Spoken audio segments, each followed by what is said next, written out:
60% of people will avoid your business if you have an unattractive logo. This podcast is sponsored by Resurrection Design Company, which helps kingdom-minded businesses and churches fix that problem.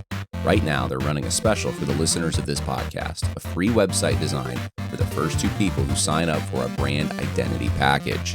This offer expires the last day of this month, so get out your phone now and visit resurrectiondesign.co/matter to claim your free website design. The link is in the description.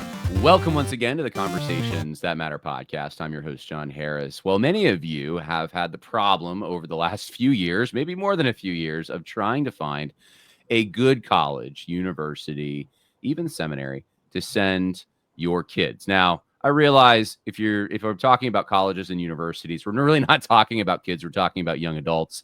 But I realize that also a lot of parents are influential in that decision.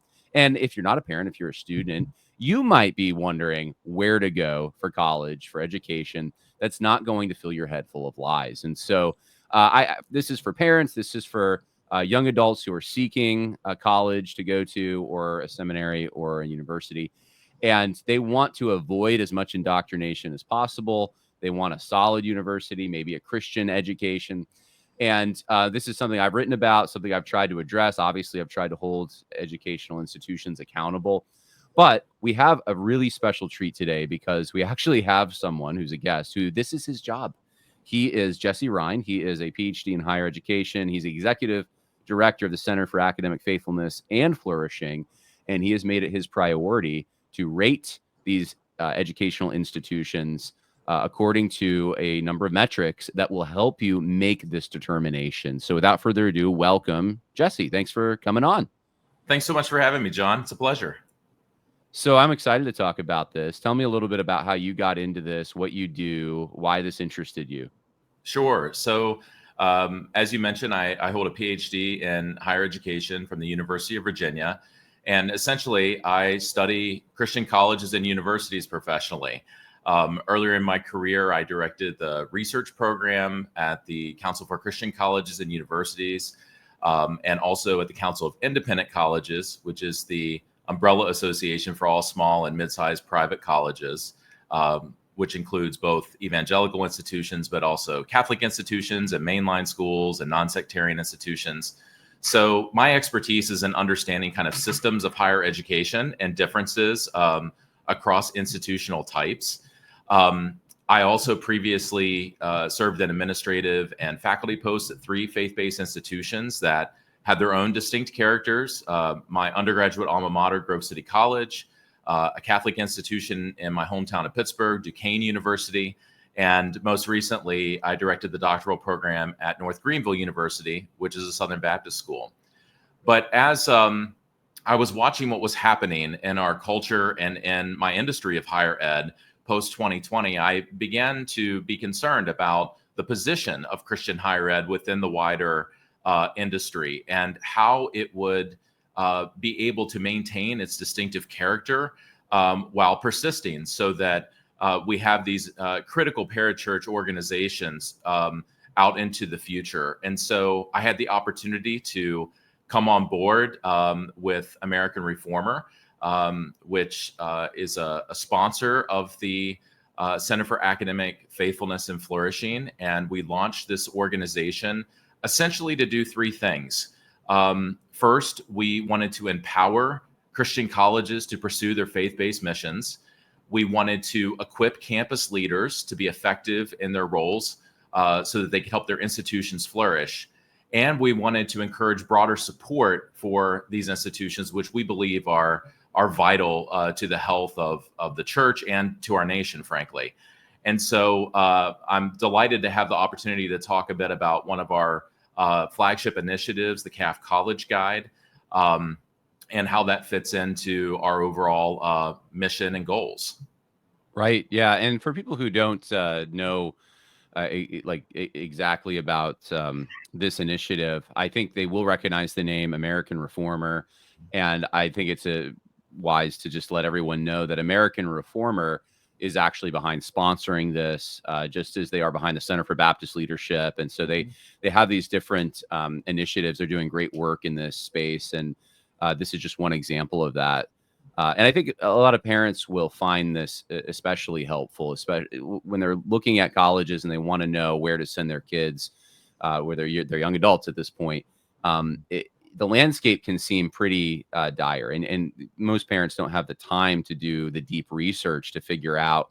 I know all the schools portray themselves as solid Christian universities, but I realize there's also subversive elements, and there's some are better than others. And so I'm excited to get into this and see how the tool works. Well, I would love to share a little bit about why we decided to do this work and kind of the general approach, and then we'll be happy to do a demo if you like. Let's do it. Yes. So, you hinted at the reality that American higher education is complex. There are a lot of institutions out there, and it can be overwhelming to parents, especially Christian parents. In fact, according to the U.S. federal government, there are over 800 institutions in the U.S.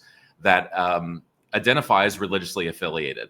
Now, there's a wide range of practice at these institutions, everything from having just a historic founding by a Christian denomination that really is more like an artifact at this point, to what I would call authentically Christian higher education, which are the colleges and universities whose founding mission and identity still animates campus culture and practice today.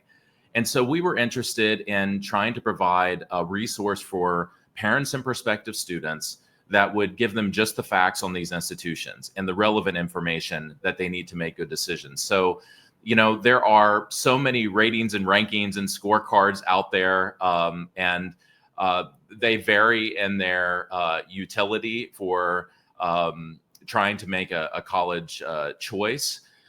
We wanted to do something different.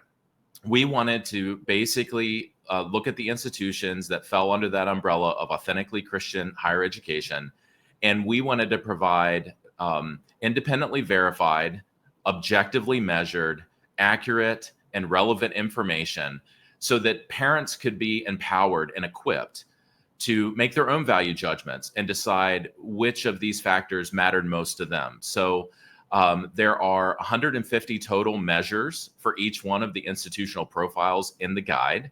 About half of them our research team gathered over the span of 9 months and 2,000 hours of research. Those items get to all of the typical things you find in a college guide. How much does it cost? What's the acceptance rate? What can I major in? What kind of sports can I play? But then we also get to the Christian character of the institution. So you're going to see whenever we do the demo, there are variables that get at whether they have a statement of faith, what the denominational tradition is, what kinds of theological positions they affirm, and who is required to assent to those affirmations. We also have measures of student behavioral expectations that kind of get at the campus culture. And then we have information about the spiritual climate on campus, how many chapels are offered each semester, how many are required, what parachurch organizations are available on campus for students to participate in. And we believe that if you take all of these measures holistically as kind of a basket of measures, that you will have a very good sense of what the college is all about, what its character is.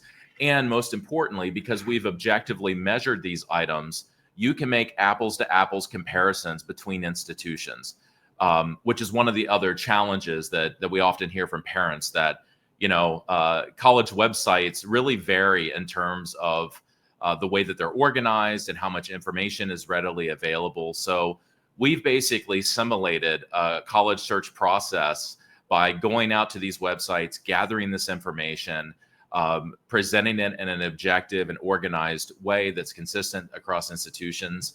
And I think an important final thing that I'd like to note is that we actually went out to all of these institutions, 259 of them, and we shared the information that we gathered and said, we're conducting a data review period.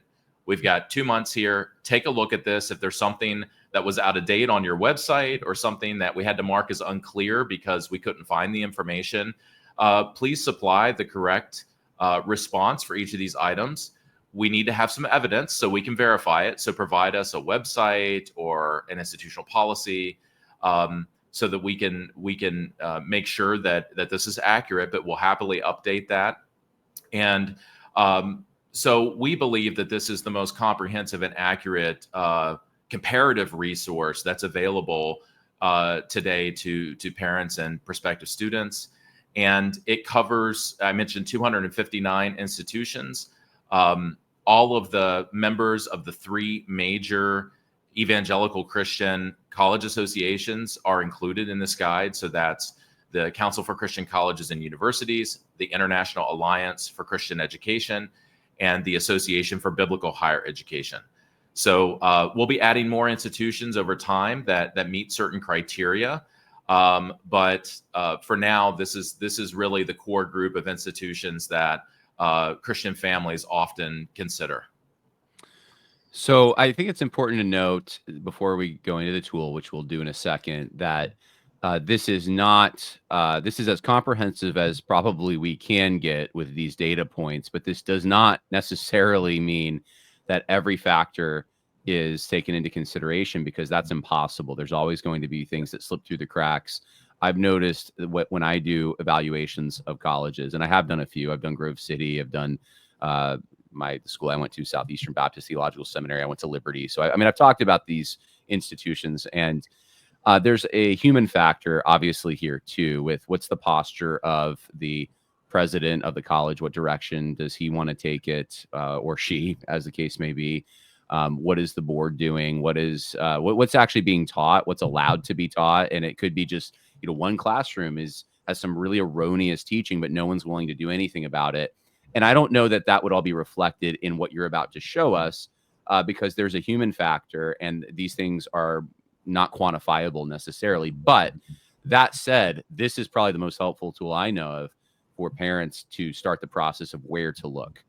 Because I think there's probably a lot of parallels. If you have a professor, let's say, who's promoting beliefs that are against the school's actual faith statement or something like that, then their chances are they're also going to be sloppy in some other areas, which you are measuring.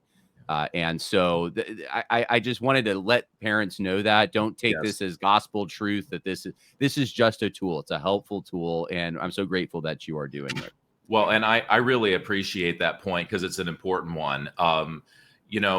We essentially approached this like a research project because we wanted it to be objective and measurable across institutions. And we included the measures that we could legitimately approach in an objective manner. But you're right, no third-party publication or resource can capture a campus culture and all these details. We always encourage folks. We say that the CAF College Guide is kind of a one-stop shop that helps you take that first step in assessing options and making comparisons. But then we encourage people, you have to go on campus. You have to sit in on some classes and assess kind of what the academic character is like, and what the classroom environment appears to be. You need to walk around campus and look at bulletin boards and observe students and how they're dressed and how they behave and what kinds of things they do with their time when they're outside of class. And you also need to go to a chapel service and experience that and dig deep. In the second edition of the guide, we hope to add some more information that I think will help get at some of those things. But you're 100% correct. We are not able to measure, for example, how consistently certain policies are applied. We can just tell you, here's what's on the books, right? Right. And to give, this is not putting any words in your mouth. This is not your evaluation. This is my own value judgment here. And for those who listen to the podcast, they might remember I went to Liberty, and I'm very positive about Liberty. I actually think it's one of the, depending on your major, it's one of the places you should be considering. But I do remember when I was there, and this is around the 2020, and I think I left in 2020, but in 2021, some of the stuff was still happening. 2018 through 2021, especially. There was definitely a social justice presence on campus, and it would have been hard to quantify. It was things like one of the professors was marketing a book in the book it claimed that someone who believed in gay marriage was an Orthodox Christian and their beliefs fit into Orthodoxy. Now, that is one of many examples I can give you, but that goes directly against their student code, right? It just violates everything. But she was doing book signings on campus, and it had the sanction of the university at the time. There really wasn't anyone stopping it. And so that your metrics aren't going to capture that, but those are the kinds of things I think you will be able to spot if you do a little more research. And hopefully what this does is it narrows down the field. It Yes. weeds out some of the colleges that you don't want to consider, that maybe before, maybe 10, 20, 30 years ago, that was a great place. And now, because of your research, you've shown not really anymore. So without further ado, do you want to pull up the tool and take a look at this? Or Yes, okay, let's do it. great. So here it is. Yes. And what website is this for parents who want to follow along? Yes. So ChristianCollegeGuide.com. So very straightforward. And I've already logged in. So I'll just say a quick word about how you access this. When you go to ChristianCollegeGuide.com, you'll see something that says start your search. You click on that button. It'll ask for your email address. I want to be very upfront and say that we do not sell your information. You have to have a user profile and able to enjoy the full functionality of the tool. And so you'll give your email address. You'll receive a code to log in. You copy and paste that code. Then it will take you into a very brief 5 to 7 minute onboarding process. You give a little more personal information to set up your user account. There's a brief survey where we're asking folks to tell us their preferences and values when it comes to Christian higher ed. And we'll actually be reporting on that in our research report series later this summer. We're actually pretty excited about that because we're gathering real-time information from actual users to help us understand what they prioritize when they're looking at Christian colleges, and being able to communicate that out in an official way is really powerful. I spoke at the CCCU President's Conference earlier this year and had a chance to give preliminary results.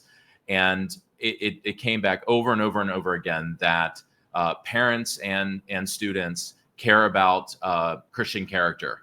Academic excellence matters, and affordability matters, but far and away Christian character matters. So those kinds of reports help us to achieve our mission to kind of help embolden institutions so that they can lead confidently and differentiate themselves. So once you finish the survey, you will have full access to the guide. You'll be asked to select one of these basic filters.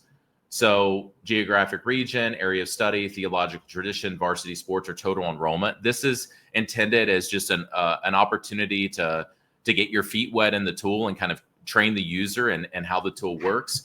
And once you select that, you will get a set of results. And from there, you will be able to narrow down further, apply other filters. We have a set of popular filters like whether classroom instruction it must follow the institution statement of faith, how many Bible credits or theology credits are required for each student, regardless of major, how many chapel services are required per semester, whether the school has an LGBTQ student club, a diversity office, whether they allow fraternities and sororities on campus. And then there are a number of things that are kind of standard features that you would see in most guides. So you can filter by distance from home, a certain mileage away, campus setting, whether it's urban or rural, the average net price, student loan debt, the acceptance rate, the student faculty ratio, and then the graduation rate. So once you do that, you'll have a number of results that are returned, and you'll see that some of these schools have logos. During our data review, we invited colleges to submit a campus photo, a school logo, and their colors. And that was free of charge. If they provided that, then you will see that here. But all of the profiles are complete, regardless of whether there's a particular media asset attached. So I would like to review Covenant College. So I'm PCA, and that's our denominational college. So there are a few ways to get there, but there's also a search bar at the top. So if I put Covenant College in the search bar,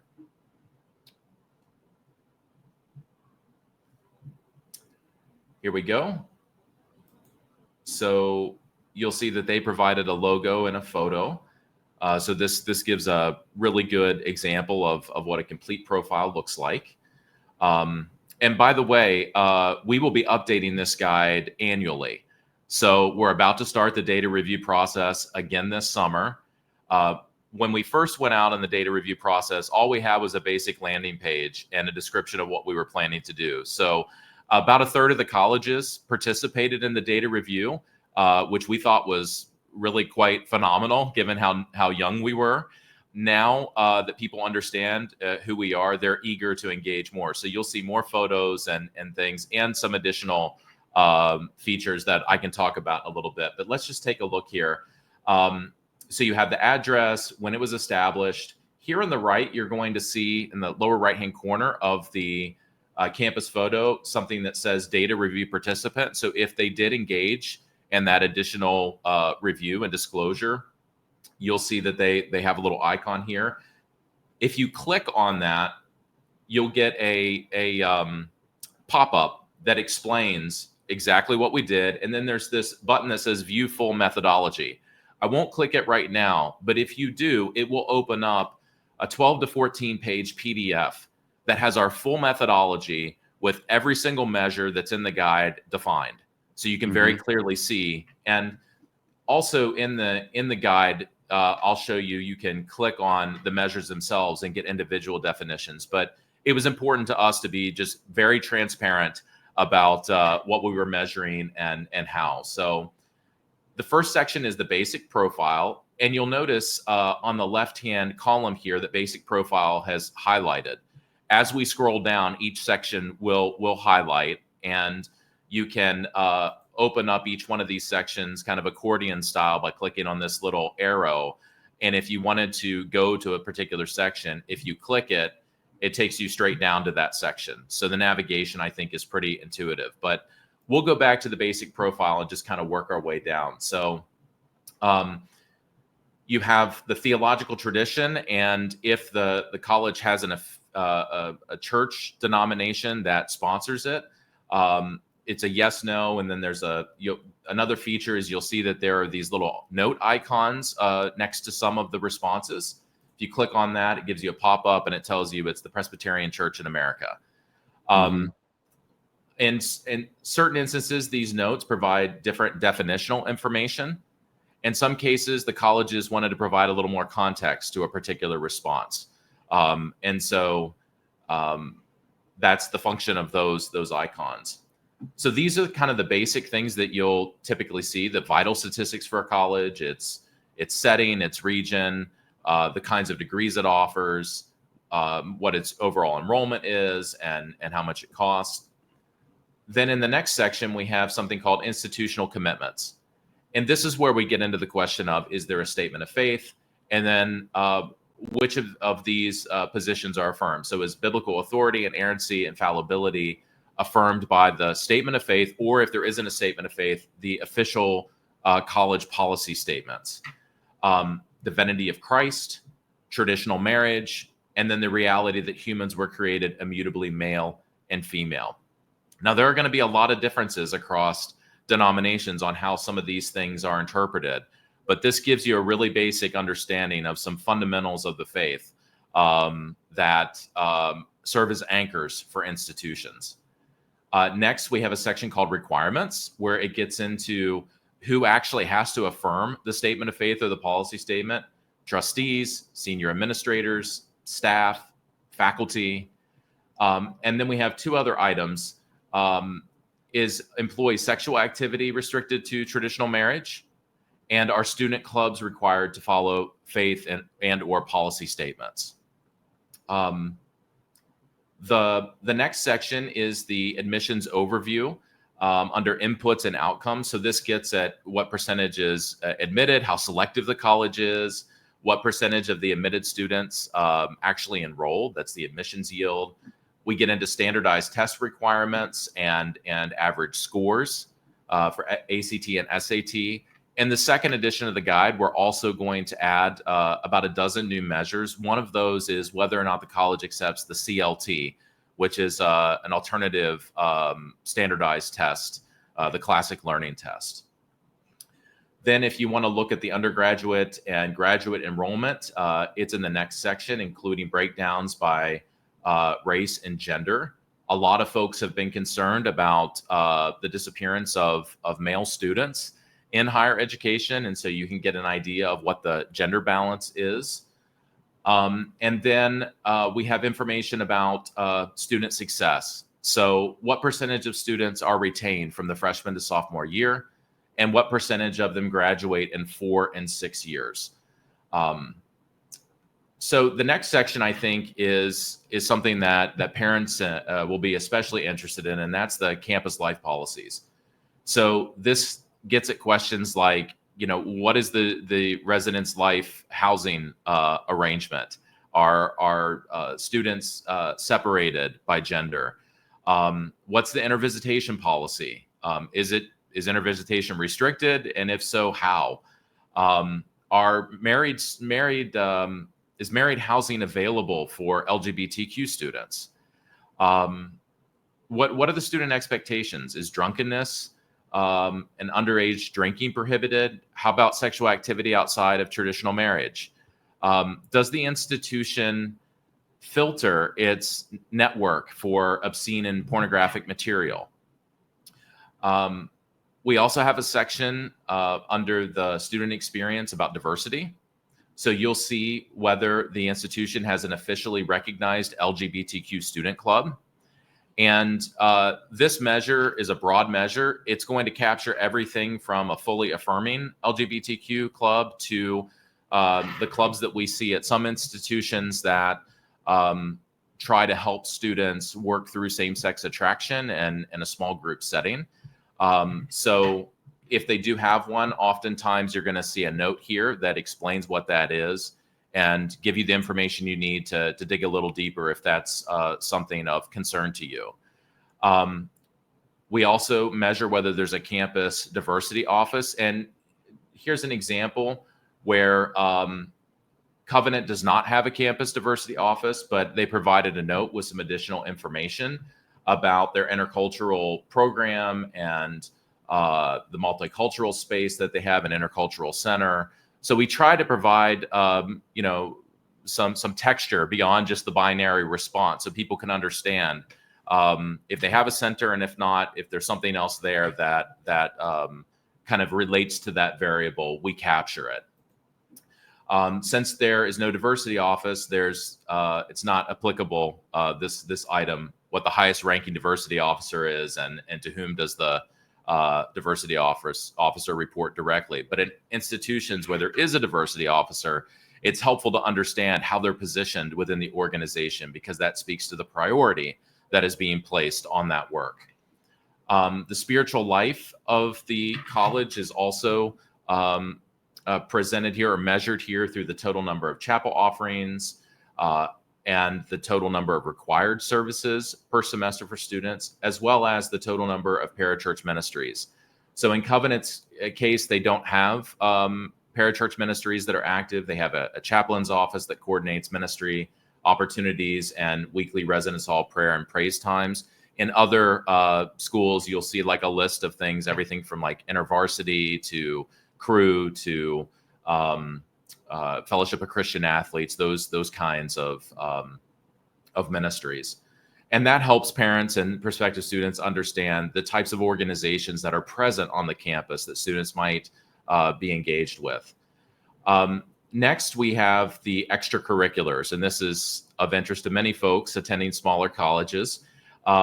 We have the athletic division, the total varsity sports, and then also whether club sports are offered and what kinds of student clubs are there. So you can see that we list out the varsity sports by men's and women's opportunities, as well as if there are any co-ed sports or club sports. Under club sports, one that's actually been kind of has become more popular is Ultimate Frisbee. You also, at some institutions, believe it or not, we've seen rodeo and bass fishing as club sports that students can play. And then,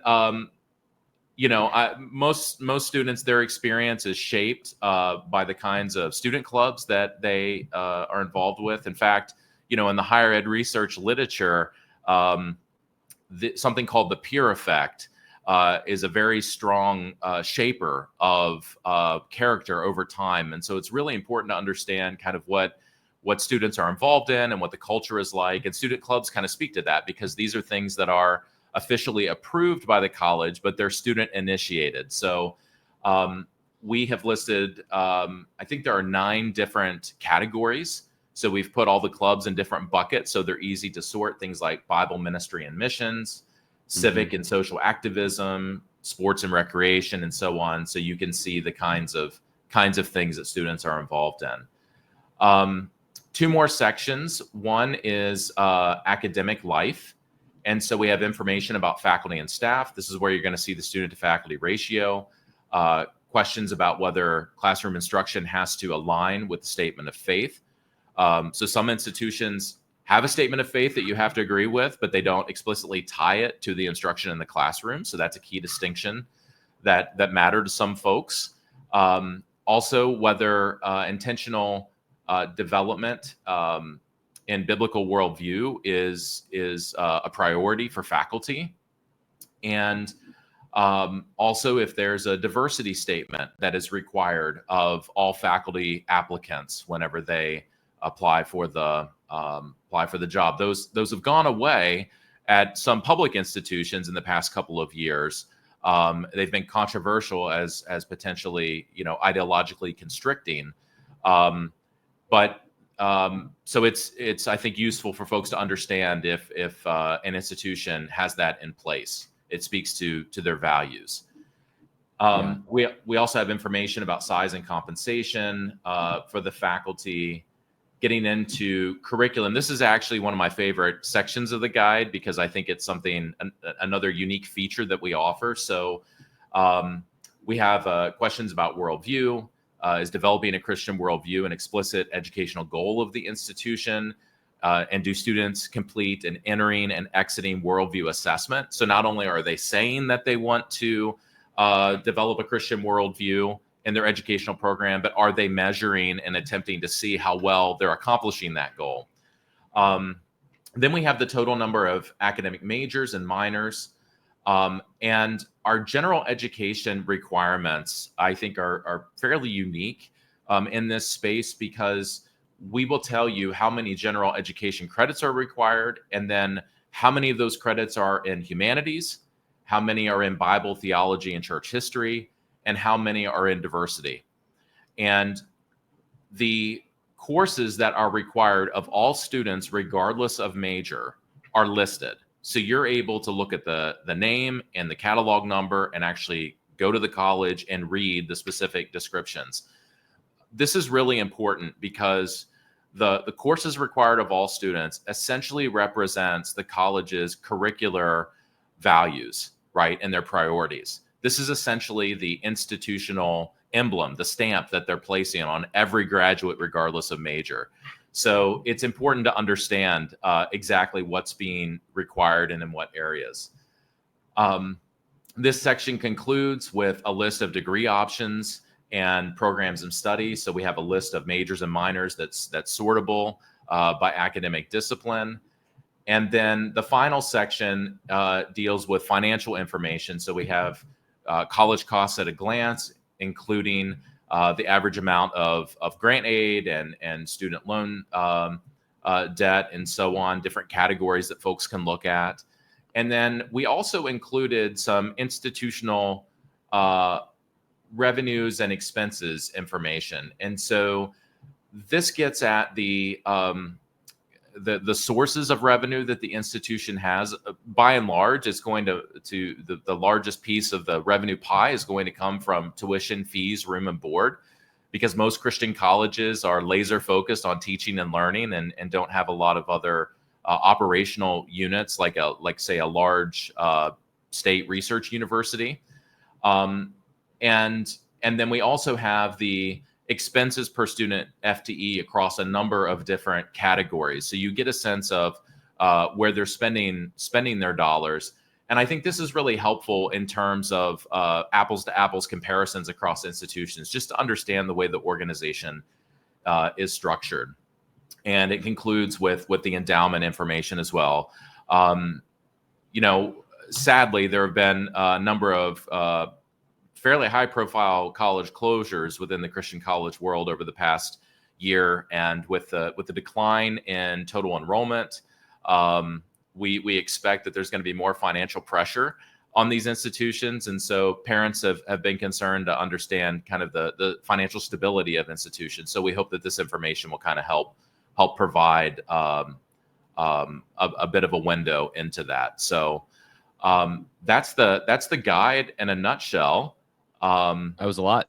Yeah, that's very thorough and helpful. I was wondering why, because I just got on it myself and I'm just looking around, why Southeastern Seminary isn't on there. Are seminaries not included? Not yet. We may move into that in the future. Okay. Our main focus right now has been on undergraduate, the undergraduate experience and programs, although many of the institutions that we have included have graduate programs, and some of them have seminaries attached. We have reached out to the undergraduate colleges that are associated with Southeastern and Southern and Southwestern and Midwestern, and we plan to include their profiles in a subsequent edition, as well as other institutions that meet the following 4 characteristics. They need to have a public board-approved mission statement that speaks to their Christian character. They need to have a policy of hiring only professing Christians as full-time faculty and senior administrators. They need to approach classroom teaching from the standpoint of Christian faith. In the Reformed tradition, that's often through a paradigm called the integration of faith and learning, but there are other ways that different denominations approach that. The point is, we want colleges that explicitly approach teaching from a Christian viewpoint. Mm-hmm. And then the final thing is an intentional programming that attends to the spiritual development of students. That's often a chapel program, but there are other ways that requirement can be satisfied. Gotcha. All right. Yeah, very helpful information. If people want to check it out, then I would say go to the website, which is christiancollegeguide.com/colleges, and make an account. I just did it. It's pretty simple. And I was poking around at Liberty University, and it seems to be pretty accurate.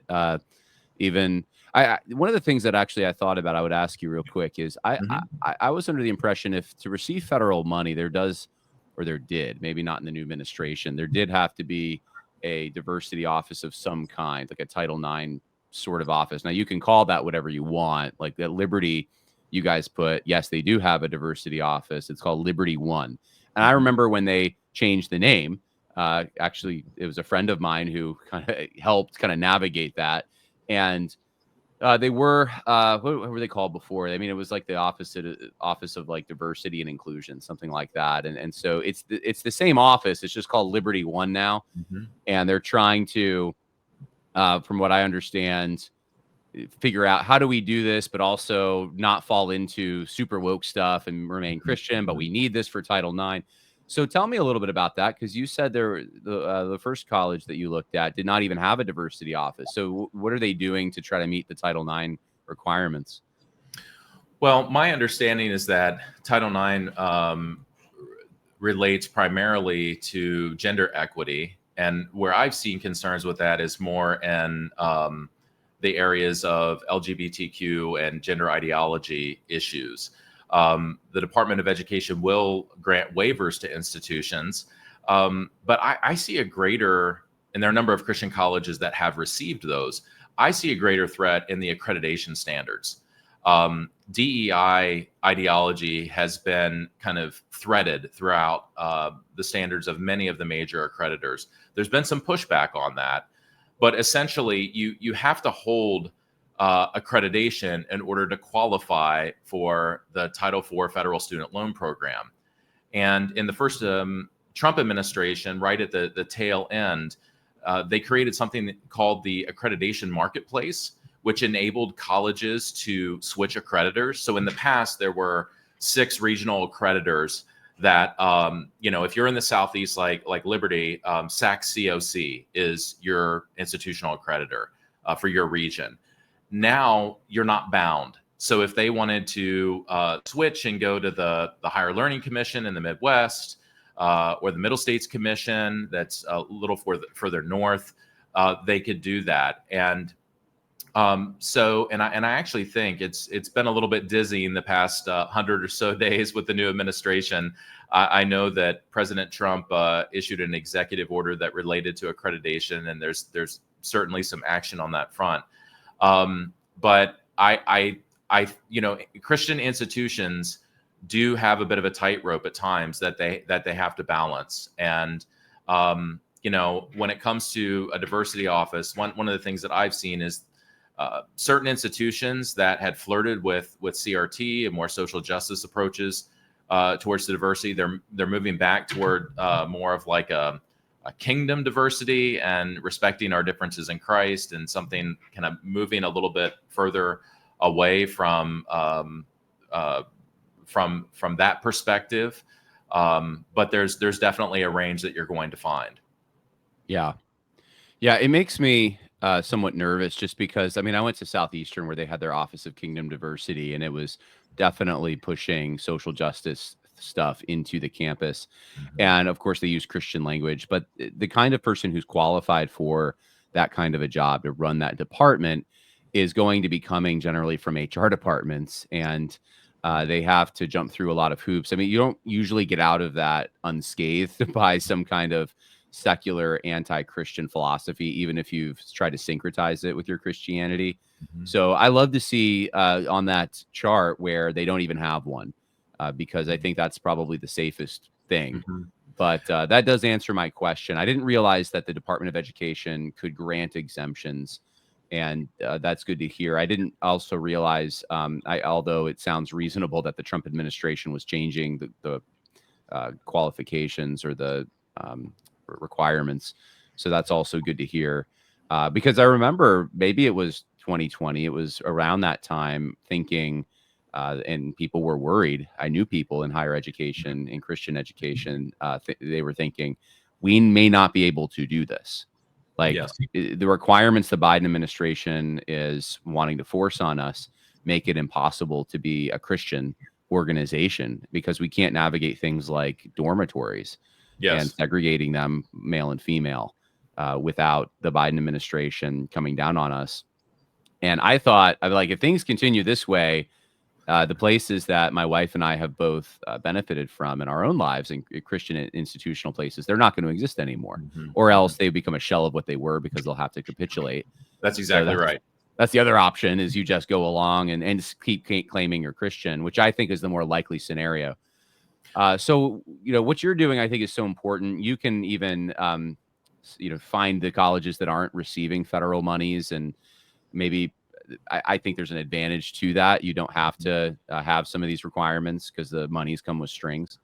But Yes. It's all there. It's all there, and not just the moral or theological stuff, but also the cost. I was impressed you even had the average salary of a professor at the college. If you're a professor looking to be hired at a Christian college, maybe look at that, because you'll get some information that will help you determine whether it's a place that you can afford to work.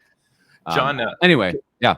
Could I mention too, we actually published a white paper last year on accreditation in Christian higher education, authored by Rob Manzer, who's the president of the American Academy for Liberal Education. And you can find that at faithfulcolleges.org, which is our main website, faithfulcolleges.org/resources.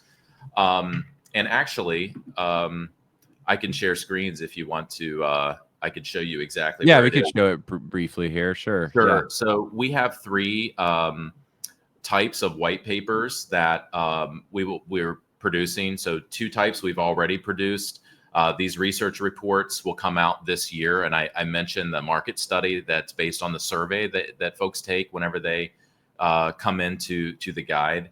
That'll be in that series. But position papers, the tagline is solutions for pressing challenges. So we're trying to cast vision for Christian higher education. So here's a piece called Meeting the Moment that I authored based on an address I gave at North Greenville University during Worldview Week. It kind of spells out my vision for where I think Christian higher ed ought to go after kind of surveying the history of American higher education and how the system has shifted over time and its values have changed, and how the Christian college has been positioned differently from, being like right at the core of the enterprise at the start to being more on the periphery, and what that means for what I call faithful persistence. Because to your earlier point, some folks say, well, you either need to broaden your identity in order to appeal to a wider customer base because times are changing, or you need to go out of business. And we're like, yeah, actually, we reject that premise. We want to try to help Christian colleges maintain their identity and their mission and flourish. And we think that's possible with the right strategies. And then here's the accreditation at the crossroads report that Rob Manzer wrote for us. And he actually talks about the accreditation marketplace at the end of this, as well as DEI standards in the accreditors that the accreditors have been applying. We also have another report written by Nate Fisher, co-founder of American Reformer, who talks about the anti-fragile Christian college and how can institutions within Christian higher education take advantage of the disruption rather than feeling like they're captive to it. And then the research reports will be here. In addition to that market study that I mentioned, I'll be producing an almanac of Christian higher education later this year, which will provide trend data on a number of different factors so people can see kind of a bird's eye view of how Christian higher education has changed over time. And the Chronicle of Higher Education, which is the main trade publication in our field, does an almanac every year, but all of the smaller private and faith-based institutions, their data points are washed out in the larger trends with big state universities. So we're going to do one just for Christian higher ed. And then the guide series is intended to illuminate key issues. These reports essentially provide a robust introduction to topics in higher ed and how they relate specifically to Christian colleges. So the first one that we've produced is on academic freedom in Christian colleges. There's a wide misunderstanding about where the lines are and how academic freedom relates to things like the First Amendment. And so these are essentially extended explainers that we're providing to senior leaders, especially lay leaders like trustees that might be coming from the business world or ministry context and not familiar with the conventions and within higher education. We want them to be equipped so they can lead from mission and not feel like they have to defer to folks in the academy, which, believe it or not, even at Christian colleges, we have a few faculty who like to push subversive agendas and cloak that in academic freedom. So we hope that over time, these reports will be a resource and a blessing to trustees and senior administrators in Christian higher education. That's great. That's great. There's no one else I know is doing this kind of work, and it is the kind of work that needs to happen. So go check it out. Supports the American Reformer and the Christian College Guide. I would just commend also some of the other things American Reformer is doing, like the Center for Baptist Leadership. And I know I've written some articles for the website and so forth. So really good organization. Nate's a great guy. And I know this is, I don't think that's directly related. So American Reformer is under New Founding, right? Or how are they unrelated? Well, they share some management professionals. So Josh Abatoy is works at New Founding, but he's also executive director at American Reformer. But There's New Founding is a for-profit venture capital firm, right. And so it has its own kind of structure, and then American Reformer is a 501c3 nonprofit organization. So, Right. And the Center for Academic Faithfulness and Flourishing falls under that 501c3. Though we have our own independent advisory board.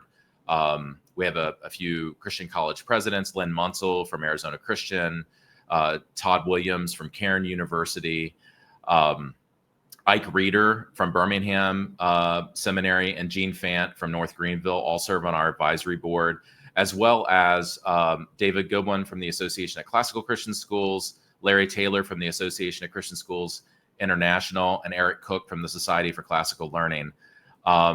And we have a couple of folks from ADF, Darren Keys and Greg Baylor, the Alliance Defending Freedom, and then Joe Backholm from the Center for Christian Worldview, the Colson Center at the Family Research Council, also serves on our advisory board. Yeah, I was just gonna I was gonna sport I have my Ridge Runner. There you go. You can barely see it, but yeah, I mean, so it's not. Josh Abatoy obviously is overseeing that, and he's the director of American Reformer. But so go check. Go ahead. Yeah, I have to say, John, I grew up in Pittsburgh, but I was born in the Northern Panhandle, West Virginia, and Wheeling, and all of my people are from that area. And so when we were making a decision to move closer to family post COVID, because my wife's family's in Charlotte, my dad retired just south of Charlotte across the South Carolina border. What sold me on Greenville is that it's this little tip of Appalachia that's right in the northwest corner. So we're kindred spirits in that respect. Yeah, I worked there I was in Asheville. They had me stationed there, but I was driving down to Greenville all the time doing furniture repair years ago, and stunning drive, just amazing area. I don't understand quite why the barbecue changes pretty drastically once you get across the state line. They start putting mustard in it, but it's still really good.